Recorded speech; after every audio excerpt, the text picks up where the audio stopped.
Alright, so now we'll discuss how data is shaped or distributed. And here it says to click to download a CSV file, and I've downloaded that. The CSV file was called shapeofdata.csv. I've uploaded the CSV to my Google Drive and I've accessed it from Google Colab. Now I'm going to read the CSV into Python and create a histogram for the variable z. So here is Google Colab where I can type my Python code, and first I'm going to import the CSV and create a data frame out of it using pandas.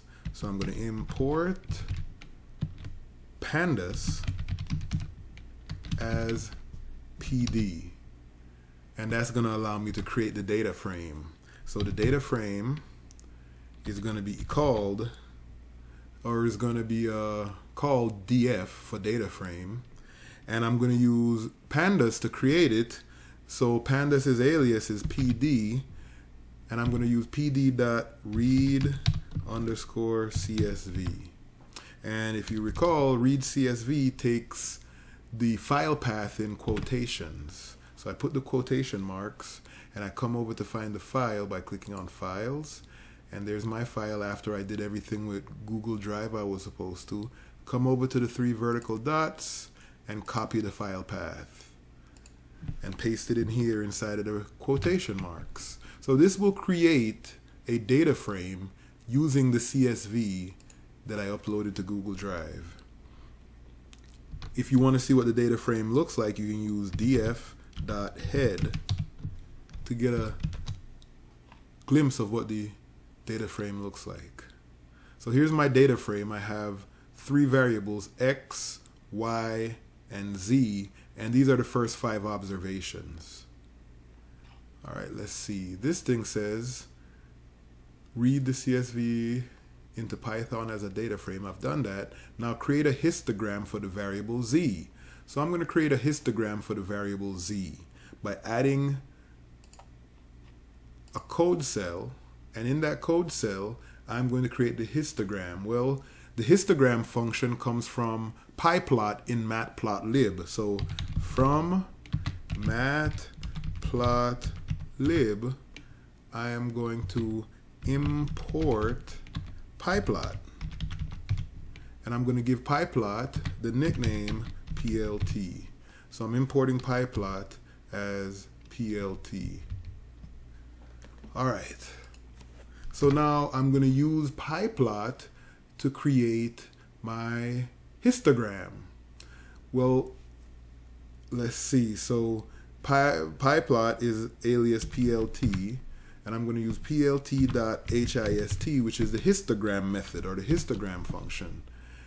And then first thing I need to tell what variable I want to make the histogram with. So the variable I'm going to use, they told me to make a histogram from z.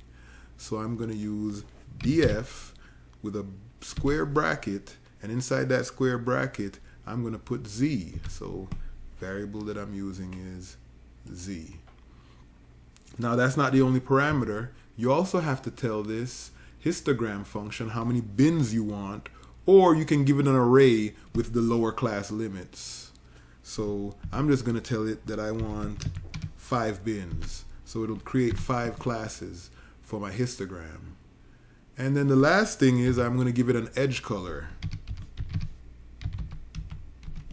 And the edge color I want to give this thing is black. So this will create my histogram. So let's go ahead and do it. So not only does it give me a histogram, it also gives me a frequency distribution. As you can see, what this says is that there are 3 values between 21 and 54, 5 values between 54 and 87, 13 values between 87 and 120, 51 values between 120 and 153, and 133 values between 153 and 186. So there's a bunch of values on that in that last class. This is what the data looks like. If you notice, this data starts off small and then gets larger.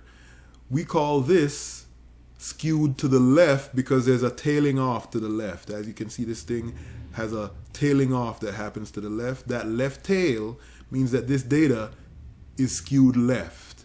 So one of the questions they ask after you paste your histogram, so we have the histogram, we can paste it in here. The question they ask is, what is the shape of the distribution of the variable z? Well, we just discussed the fact that the variable z is skewed left because it has that left tailing off. So skewed left is what the variable z is, and here's what it looks like when a variable is skewed left. It'll have this prominent tail on the left, and the hump will be on the right. So the tail is where we're saying it's skewed to the left. They also want me to do the exact same thing, the next question, create a histogram for the variable x. Now, the code that I need to create a histogram for x is the exact same code I just used to create the histogram for z. All I have to do is replace the z with an x. So I'm going to copy that, add a code cell, paste that exact same code, and change z to x. And now I'm going to run this code. And now if you take a look, this data doesn't have tailing off in one direction. The majority of the data is in the middle. There's a tail to the left, it's tailing off to the left, and it's also tailing off to the right.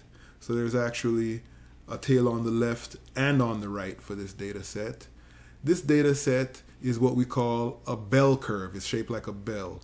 A tail on the left, a hump in the middle, a tail on the right.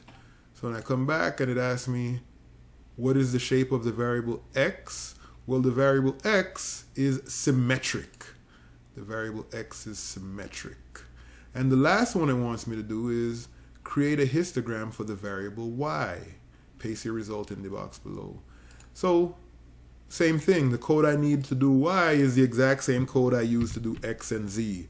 So all I have to do is paste what I copied earlier and change that z to a y. So I've done z, I've done x, and now I just change that to a y, and it'll give me the histogram for y. All right, now this histogram, this is what we call right skewed, because this thing tails off to the right. So the tail is on the right in this case. So this is called right skewed data. So when it asks for what is the shape of the distribution of, oh, this shouldn't say z, this should say y. But the distribution of y, because it already asked for z, the distribution of y is actually a right tail or skewed right. So that's how we look at the tails. So the variable x or the variable z is left-tailed or skewed left. The variable x has two tails, so it's symmetric. It's a bell curve or a bell shape. And the variable y tails off to the right, so we call that skewed to the right.